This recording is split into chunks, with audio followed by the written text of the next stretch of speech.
midsummer's day, as I'm quietly working on an afternoon up at the cottage, Mushy takes full advantage of the summer sun and eagerly bathes on the dark floor.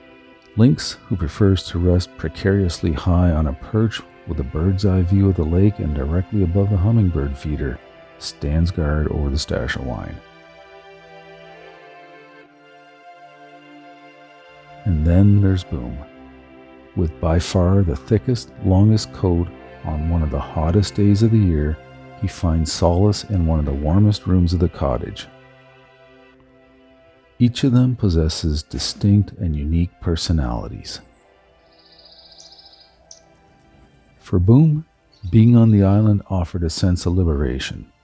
It's the freedom to roam as he pleases, to explore the endless blueberry patches or delve into the moss. The island poses little to no danger, no menacing snakes, porcupines, or skunks, and most importantly, no vehicles.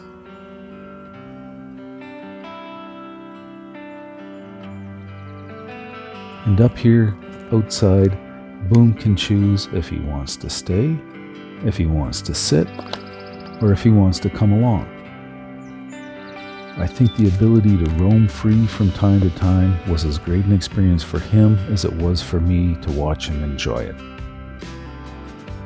This is actually mid-March, but there's nothing I like better than when I find some unused footage from the previous summer, because by this time of the year I'm just about fed up with winter, and now I'm just counting down the weeks before I can get back out to the island to start the summer season. Boom and I spent the majority of last summer together, exploring every nook and cranny of the island. It took him some time to adjust to the terrain, but once he found his hiking rhythm, he was in four-wheel drive mode all the time. Although I couldn't coax him into the water, he did occasionally dip his paws or take a sip. It's not exactly a Hollywood scene up here, but we make the most out of what we have. Occasionally, we encounter that unexpected bug bite or the irritating shadow of the gimbal in the background. However, the main focus is on enjoying the moment, and if we manage to capture it on video, that's even better.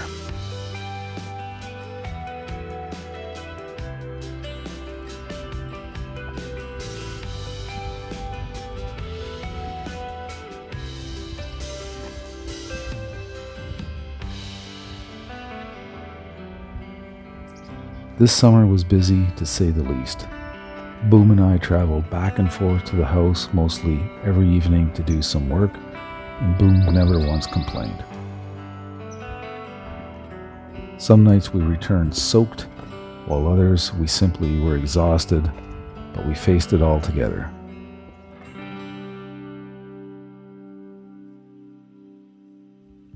Fast forward, and now it's early 2024. And one of the only cold snaps we've had. While snowmobilers eagerly wait for better conditions, Boom and I get out on some OFSC trails to enjoy the cold, crisp, fresh air, sunshine, and exercise. At some 20 degrees below 0 Celsius, a little bit of sunshine on your face feels so good. I wish I would have spent more time with some of the other dogs. Freddie and Minx were usually in the dog shop and had free run in the kennel, while Boom and Malou became the house dogs, so I felt a little more obligated to make sure they got out for some R&R. Most mornings before work, and time permitting, I would alternate taking one of the dogs on my morning walk, which simply consisted of a stroll about 1 kilometer up the road and back. There's no traffic here this time of the year. Boom was the best walker. He kept a good pace and seldom veered. Minx pulled hard and crisscrossed quite a bit, often forcing me to do a 360 to get the leash untangled. Freddie was good-natured, but a bit of a slowpoke. He wasn't much of a smeller and kept a straight trajectory, while the others picked up on the scent of almost anything organic. Then there was Malou, a lot like Boom, just a wee bit slower. Leash tip: never hold the leash in the middle, because that's typically where it would butt floss the dogs when their hind legs crossed over it.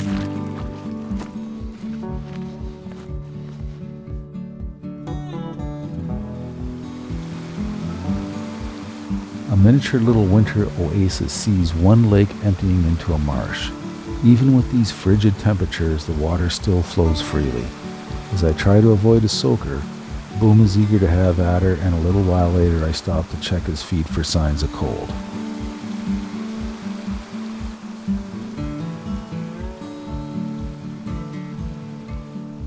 The beauty of this area is unimaginable.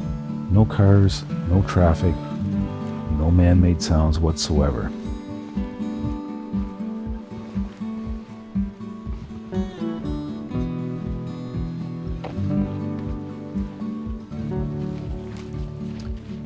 Although there is little snow cover, the ice on the rocks is perilous, and I need to watch every step out here, as there is little to no cell service and it's a fair distance back to the truck.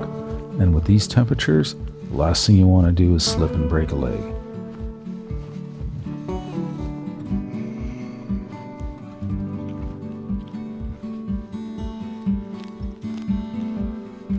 Just up over the hill lay a frozen lake secluded from Main Street urbanism. The scenery exactly as it was carved out by nature thousands of years ago.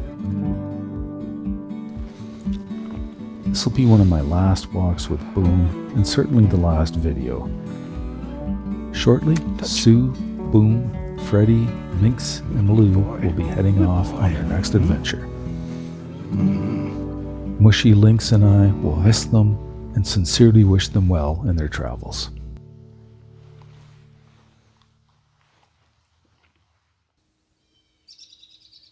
Another month behind me, and what's left of the snow is once again melting. For me, I'll be staying here.